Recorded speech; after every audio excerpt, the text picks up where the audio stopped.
कांग्रेस नेता राहुल गांधी समेत पूरी कांग्रेस पिछले कई दिनों से अडानी के मुद्दे पर मोदी सरकार के खिलाफ मोर्चा खोले हुए है, जिसे देखकर ऐसा लग रहा है कि 2024 के लोकसभा चुनाव तक कांग्रेस इसी मुद्दे पर मोदी सरकार के खिलाफ माहौल बनाने की रणनीति बना रही है। इसलिए अडानी मामले में सुप्रीम कोर्ट की ओर से कमेटी बनाए जाने के बावजूद कांग्रेस इस मुद्दे पर जेपीसी की मांग करते हुए पहले संसद नहीं चलने देती और अब सड़क पर उतरकर सरकार के खिलाफ ताबड़तोड़ हमला बोल रही है। लेकिन लगता है बीजेपी ने भी ऐसा सियासी चक्रव्यूह बना दिया है जिसमें राहुल गांधी के साथ साथ पूरी कांग्रेस उलझती नजर आ रही है।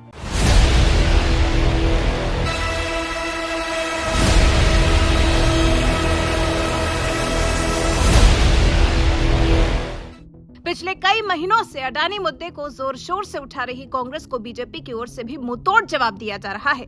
लेकिन पिछले कुछ दिनों से जिस तरह से कांग्रेस छोड़ने वाले नेताओं ने राहुल गांधी पर ताबड़तोड़ हमला बोलना शुरू किया है, उसे देखकर लगता है कि बीजेपी ने सोची समझी रणनीति के तहत अपने उन नेताओं को राहुल गांधी पर हमला बोलने के लिए मैदान में उतार दिया है जो कभी कांग्रेस के कद्दावर नेता थे, लेकिन अब बीजेपी के साथ हैं, फिर चाहे वो ज्योतिरादित्य सिंधिया हो या फिर हिमंता बिस्वा शर्मा। यहाँ तक कि गुलाम नबी आजाद भी इधर बीच सीधे गांधी परिवार पर ताबड़तोड़ हमला बोल रहे हैं, जिससे कांग्रेस को भी मोदी के बजाय सारा फोकस इन पूर्व कांग्रेसी नेताओं की ओर लगाना पड़ रहा है।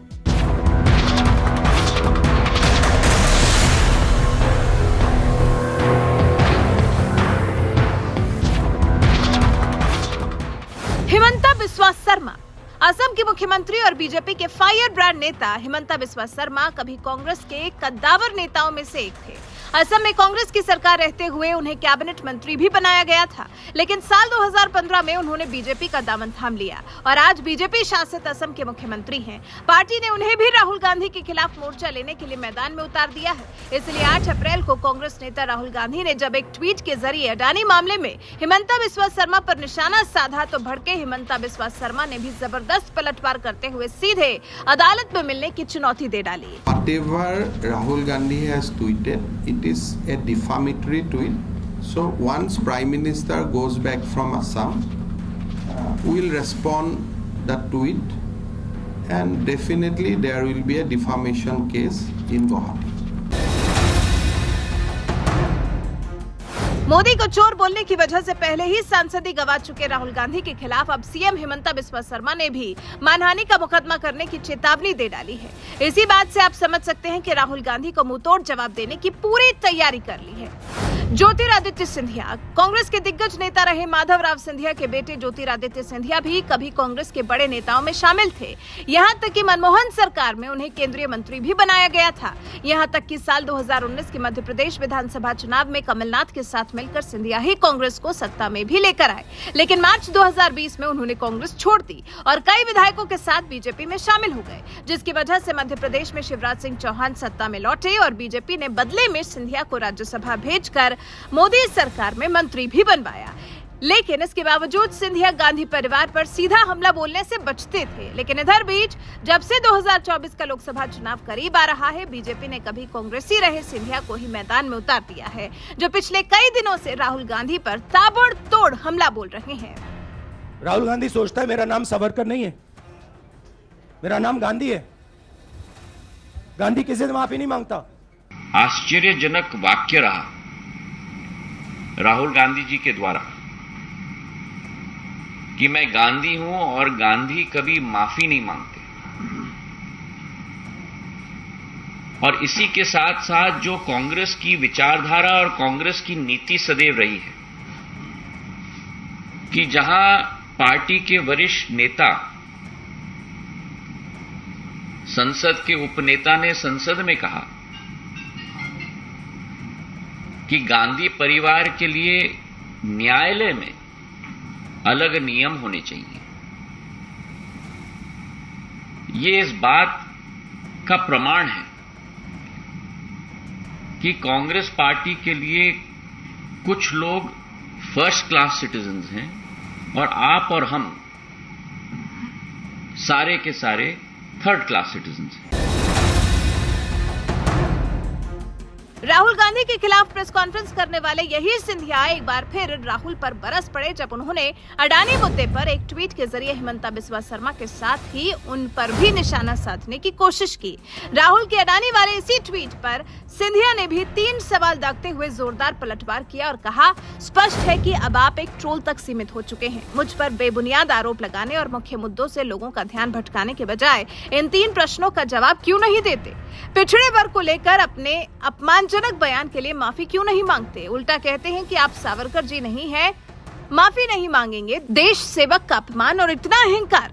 जिस न्यायालय पर कांग्रेस ने सदैव उंगली उठाई, आज अपने स्वार्थ के लिए उस पर दबाव क्यों बना रहे हैं? आपके लिए नियम अलग क्यों हो? अपने आप को क्या आप फर्स्ट क्लास नागरिक मानते हैं? आप अहंकार में इस कदर ग्रस्त हैं कि शायद इन सवालों की महत्ता भी आपकी समझ से परे है। केंद्रीय मंत्री ज्योतिरादित्य सिंधिया ने इस बार तो राहुल गांधी को ट्रोल बताकर उनके खिलाफ जबरदस्त हमला बोल दिया, जिसके बाद पूरी कांग्रेस फौज मानो मोदी को छोड़कर उनके पीछे पड़ गई। सुप्रिया श्रीनाथ जैसी कांग्रेस प्रवक्ता ने तो सोशल मीडिया पर ही सिंधिया को गद्दार तक बता दिया। इसी बात से आप समझ सकते हैं कि कैसे पूरा मामला मोदी से सीधे सिंधिया और हिमंता बिस्वा शर्मा की ओर शिफ्ट होता जा रहा है। यही वजह है कि इसे बीजेपी की खास रणनीति माना जा रहा है। गुलाम नबी आजाद, देश की सबसे पुरानी पार्टी कांग्रेस में गुलाम नबी आजाद का कितना बड़ा कद था, ये आप इसी बात से समझ सकते हैं कि 80 के दशक में उन्होंने अपनी राजनीति की शुरुआत ही कांग्रेस से की और फिर इसी राज्य के मुख्यमंत्री बनने के साथ साथ केंद्र में कांग्रेस की सत्ता के दौरान कई बार केंद्रीय मंत्री भी बने और राज्यसभा में कांग्रेस ने उन्हें विपक्ष का नेता भी बनाया। लेकिन इसके बावजूद गुलाम नबी आजाद ने कांग्रेस के खिलाफ बगावत कर दी और साल 2022 में उन्होंने कांग्रेस को अलविदा कह दिया।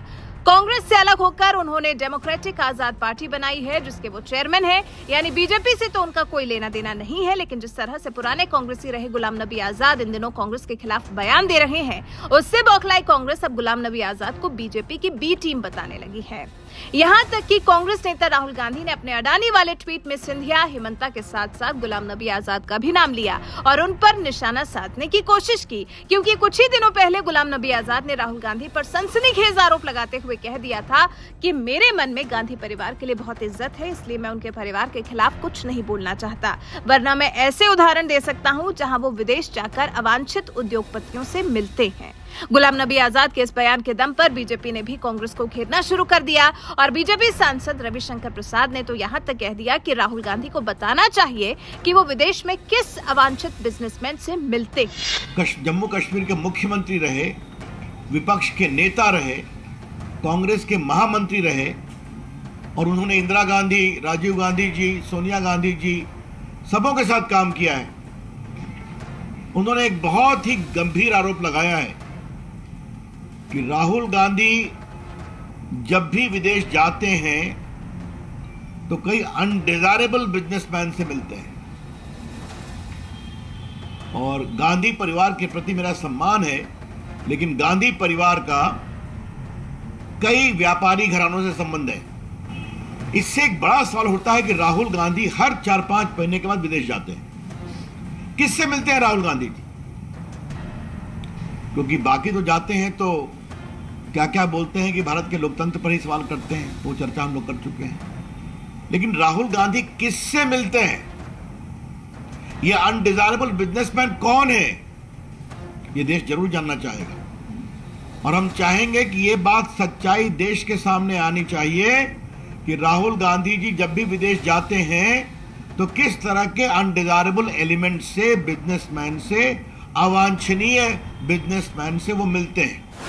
अभी तक बीजेपी को जवाब देने वाली कांग्रेस को अब गुलाम नबी आजाद को भी जवाब देना पड़ रहा है और माना जा रहा है कि कांग्रेस के लिए यही सबसे मुश्किल काम है, क्योंकि गुलाम नबी आजाद ठहरे पुराने कांग्रेसी जो अपने सीने में न जाने कितने राज छुपाए होंगे। ऐसे में कांग्रेस अगर उनके खिलाफ ज्यादा आक्रामक होती है तो क्या पता वो सारे राज बाहर आ जाएं, जिससे कांग्रेस की और भी फजीहत हो सकती है। यानी कांग्रेस अभी बीजेपी से ही लड़ रही थी, अब उसे अपने पुराने नेताओं से भी जूझना पड़ रहा है जो कभी कांग्रेस के कद्दावर नेता थे, फिर वो चाहे ज्योतिरादित्य सिंधिया हो, हिमंता बिस्वा शर्मा रहे हो या फिर गुलाम नबी आजाद। इन पूर्व कांग्रेसियों का राहुल गांधी पर हमला बीजेपी की एक सोची समझी रणनीति मानी जा रही है। वैसे आपको क्या लगता है? अपनी राय हमें कमेंट कर जरूर बताएं।